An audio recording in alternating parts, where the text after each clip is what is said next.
Hey, how are you? This is Daryl. Just wanted to give you some information about self-sovereign identity. I've been dealing with a ton of different clients and partners, and we've been dealing with a bunch of different vendors who are all claiming to be self-sovereign identity providers, and really they're just a polished up version of the old stuff. So what we came up with was two questions. They're not technical. These are questions that you can use to find out exactly what it is that's going on. And they're pretty easy to ask, pretty easy to go through. Because really, there are two of these two questions that without them, your chances of success in a self-sovereign identity project, or even considering it in just a proof of concept or a pilot, are really going to go down. And again, they're not technical; they're business questions. So here they are, really simply. First question is: talk to the vendor, the provider, and say to them or ask them, what can you tell me about your self-sovereign identity system and how it's governed? The key there is the governance. You want to understand the governance behind it. I'll go that into the detail in just a moment here. The other question is, what happens to my self-sovereign identity if your company disappears? This lets you know truly how self-sovereign the identity is versus they're putting a veneer on top of what they already have, and it's a corporate proprietary system that they're calling self-sovereign. Let's dive into the first one, the governance side. Because governance, I've talked to multiple clients and partners, and interestingly, the most important feature of a governance, of a self-sovereign identity system that everyone is looking for is the governance. There's an assumption that the technology layer underneath is whole, that it works, but without governance, things start to fall down. So when you're dealing with anybody in large organizations, whether that be a not-for-profit, a bank, deep corporates, they're looking to make sure that the system itself, underlying it, has the proper governance on top of the technology layer. And really, it really needs to be a light layer. We don't need heavy governance. You don't need a crazy number of committees or anything, but you need to make sure that governance is there. And if you hear the governance is in the code, it's automated, just run.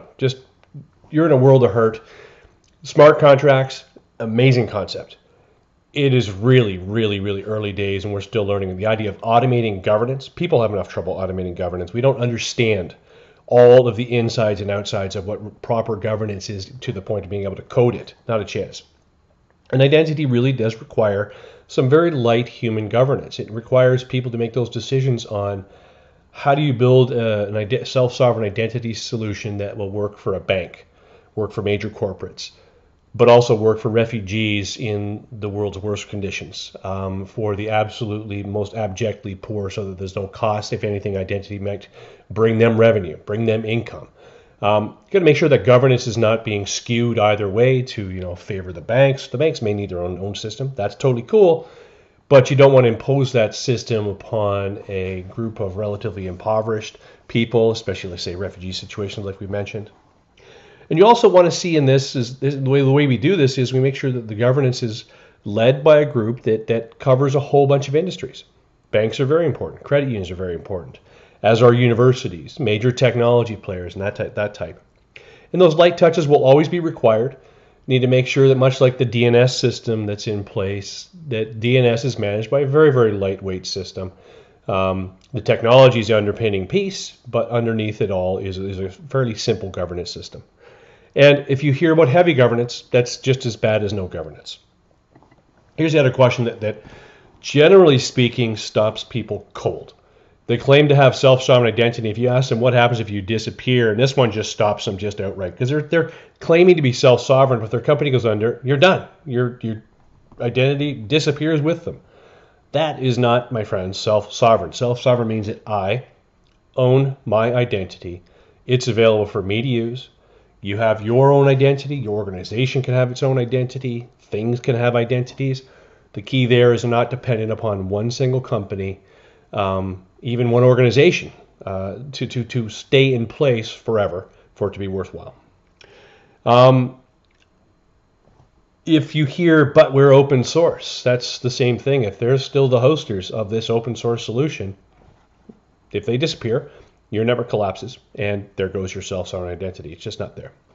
And make sure you do check that corporate dependency underneath it all. That make sure there's not another company sitting there behind the scenes actually managing and running and storing the information on the identity, because if they're there, it's not self-sovereign. Anybody who knows me knows that I'm pretty much all in on the sovereign network. Just wanted to cover off quickly because we deal with this all the time. The governance side behind it, it's got global leadership, and if it disappears, by the leadership we've got, they've got. I'm just a volunteer on the trust framework working group, so I'm not a we. The trustees and the anchors, the stewards are range from global universities, banks, technology leaders, the legal space, humanitarian organizations, just absolutely enormous players and very small players from a really diverse set of types of industries, locations of industries and locations of players. It's truly global. And if it disappears, the community can take over. So if the DNS committee was to disappear, DNS wouldn't stop. It would just form a new committee. Now, it's going to be ugly if things, the Sovereign Foundation folds and somebody else has to step into the lurch and take things on. But the whole idea of the system is that it's intended to be resilient from that perspective. And it's like kind of like that DNS, that it's a nice lightweight governance. It provides that service layer so that we can take, google.com and turn it into an IP address without having to worry about it. That's the kind of thing that's really important. So in summary, if you're not getting solid answers, and you can't have any, wishy-washy answers coming out of people on this one, you need to run. Don't walk away, just run away. If these people cannot get their heads around those two questions, tell me about your governance and what happens if you disappear. If they can't answer those questions, they haven't done the deep thinking. They may have an amazing, technologically sound solution, but if it can't answer those two questions, it has no business being in your business at all. And if you do have solid answers, good. You're at the start of a relationship, and you should probably dig deeper, see how this vendor is, how this partner is to work with, and continue exploring. That's about it for today. If you do want to be kept current on topics like this, you may have found this on YouTube, or you may have got it through my newsletter. I do have a newsletter. It comes out with about monthly. Typically has a couple videos on self-sovereign identity and blockchain topics. It's aimed at both business and semi-technical people. It's not going to go deep into the bits and bytes. If you want to hit that, it's continuumloop.com/newsletter, or just hit my site. Any of the pages you'll find there's a little sign-up thing. Again, my name is Daryl O'Donnell, and it's been my pleasure doing this for you. Thanks.